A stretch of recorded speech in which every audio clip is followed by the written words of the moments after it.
The Donkey Who Carried a King by R.C. Sproul, illustrated by Chuck Groenink.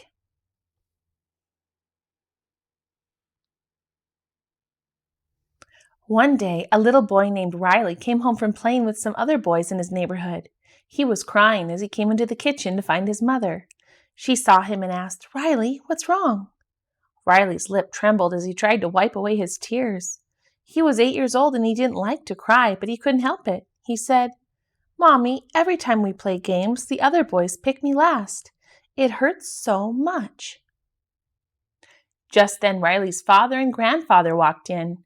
Riley's mother told them, "Riley has had a hard day. The other boys have been picking him last for their games."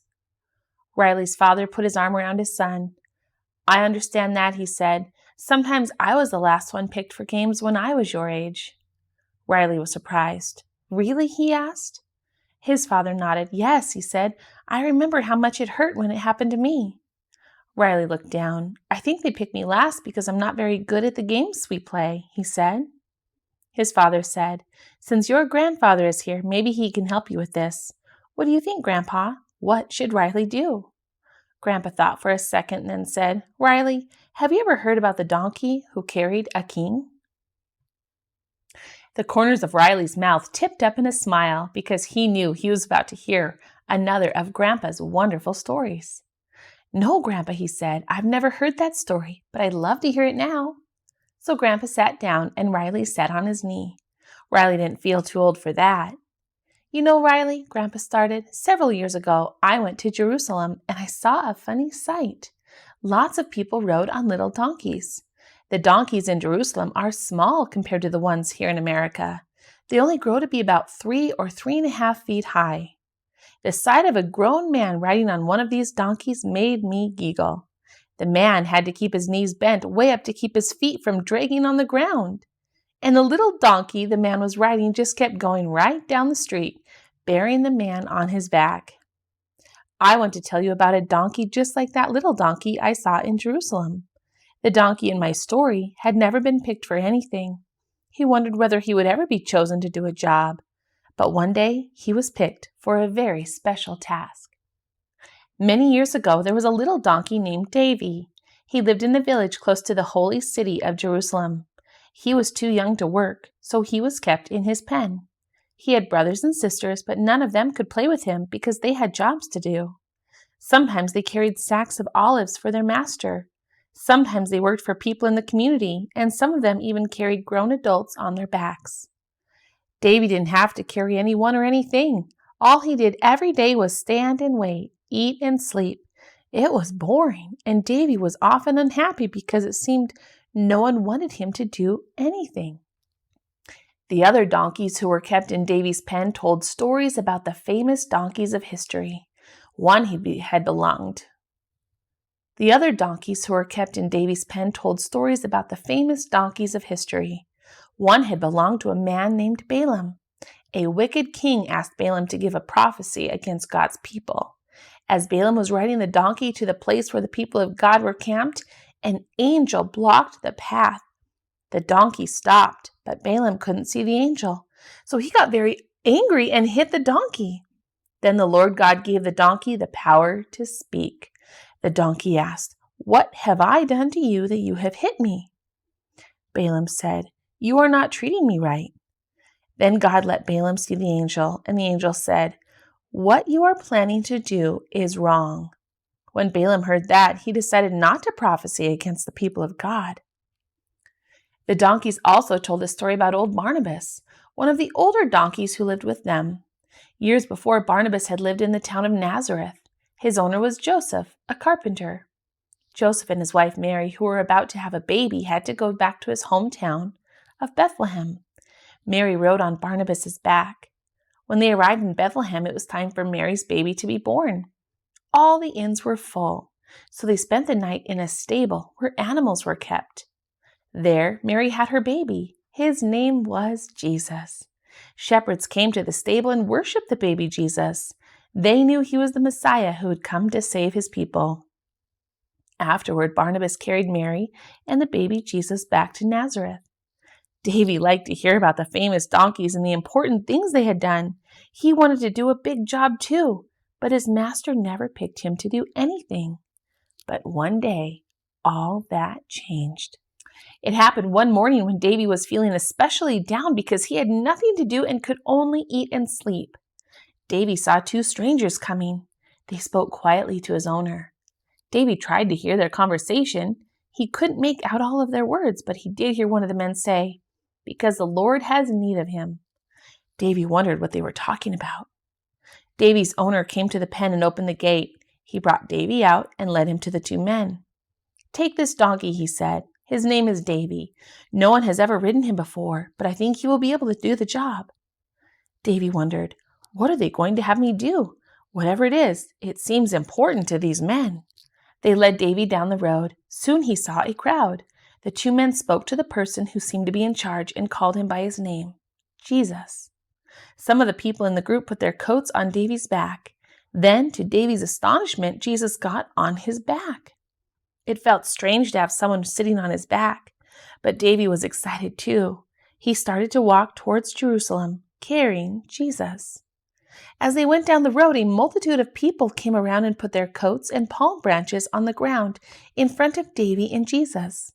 They began to sing, shout, and wave palms in the air, saying, "Hosanna!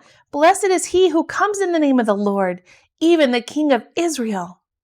Davey was amazed by what he was hearing. He thought, "A king is riding on my back?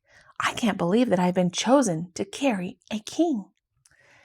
Davey made up his mind to carry the king to the best of his ability. He stepped carefully along the path of coats and palm branches, and he tried hard to carry Jesus smoothly. After Davey and Jesus came into Jerusalem, Jesus got down and patted Davey's back. Davey watched as he entered the temple. Davey felt very proud of himself. "I carried a king," he thought. "I must be a very special donkey." The next day, Davey's master decided he was ready for regular work. One of the servants put 2 sacks of olives on Davey's back and set out to deliver them. The sacks were heavy and they scratched Davey's back. Once or twice he got so tired and miserable that he sat down in the road. But the master's servant tugged on the rope around Davey's neck and pulled him along. By the time Davey got home, he was very grumpy. "Why did the master make me carry those olives?" he grumbled to old Barnabas. "I carried the king. I shouldn't have to carry ordinary things." Barnabas frowned. "We are donkeys," he said. "It is our job to carry things. Whatever the master decides to put on our backs. Every job is important, even carrying sacks of olives. And you should do your best to do it well." "Humph," Davey said. "I don't think I'll ever enjoy this kind of work. I think I'm better at special jobs, like carrying important people." But Davey had to carry things every day. Sometimes he carried sacks of olives. Sometimes one of the servants rode him on an errand for his master. Davey didn't enjoy any of it. He couldn't understand why his master was giving him such ordinary tasks. One morning, one of his master's servants led Davey to a village on the other side of Jerusalem. As they were returning through the city, Davey saw a crowd coming down the street towards him. The people seemed to be shouting angrily at someone as they moved along. The servant led Davey to the side of the road so the crowd could pass. Davey saw the person the people were shouting at. It was Jesus, the king Davey had carried into Jerusalem amid such joy only a few days before. But now the people seemed furious at Jesus. Davey wondered about that. Then Davey noticed that Jesus was carrying something, a rough, heavy beam of wood. Jesus seemed to be struggling to carry the beam. With a gasp, Davey saw that Jesus was hurt. His back was covered with cuts and bruises, and his head was bleeding, where it was being scratched by a circle of sharp thorns. Suddenly, Jesus fell down. He couldn't carry the beam any farther. Davey wished with all his heart that he could carry the beam for Jesus. He tugged at his rope, but the servant held him back. The soldiers who were with Jesus grabbed a man from the crowd and made him carry the beam. The crowd went on down the street, and the servant led Davey away. He was confused and sorrowful. They shouldn't have made Jesus carry that awful beam, he thought. He is the king. Why did he have to carry it? Why were they so angry? When he got home, Davey found old Barnabas. "I saw something terrible today," he said. "The king I carried was hurt, and the people made him carry a big wooden beam. Why did they do that?" Barnabas looked at him kindly. "I remember when I carried Jesus and his mother home from Bethlehem," he said. His mother and his father knew that he would die to save his people. Someone had told him so. It seems that prophecy has come true. The king was carrying the beam of the cross on which he was going to be crucified. Davey was amazed. So the king was being a servant to others, he said. Yes, Davey, Barnabas said. It is a terrible thing that he is being treated so badly, but what he is doing is wonderful. Davey was quiet for several minutes. At last he said, If the king was willing to carry that terrible beam, I will not complain about carrying our master's olives. I will follow Jesus' example and be a willing servant. Grandpa looked at Riley and said, Riley, until that day when Davey was picked to carry Jesus into Jerusalem, he had never been given anything to do. His master never picked him for even the easiest task. But the other boys do pick you for your games. So I'd like you to try to be thankful you have a chance to play. Can you do that for me, Riley? Yes, Grandpa, Riley said. You're right. I know I should be thankful that I get to play even if I'm chosen last. Good, Grandpa said with a smile. Also, do your best to be content with whatever you are asked to do because every player and every role is important. If you are picked to do something special, don't get proud like Davey. If you are given a job that doesn't seem to be so much fun, do your best at your job anyway. Remember that God the Father chose Jesus for the worst job of all, but he did it willingly to please his Father and to save his people. Wow, you're right, Grandpa, Riley said. I never thought about it that way before. Grandpa gave Riley a quick hug. That's my boy, he said, but let me tell you the rest of the story, the part that Davey didn't understand. Jesus died on a cross that day. When he died, he gave his life to save his people from their sins. In a way, he carried their sin and their guilt. By dying for them, he took the punishment that they deserved for sinning against a holy God, the punishment you and I deserve. He was a king, but he was a servant to his people. And do you know what, Riley? Jesus didn't stay dead. He rose again from the grave 3 days later, and he reigns forever with his Father in heaven. That's the best news of all. Riley grinned. It sure is, Grandpa, he said. He's the greatest king of all, and I want to serve him and do whatever he asks me to do, whether it's a little job or something very important.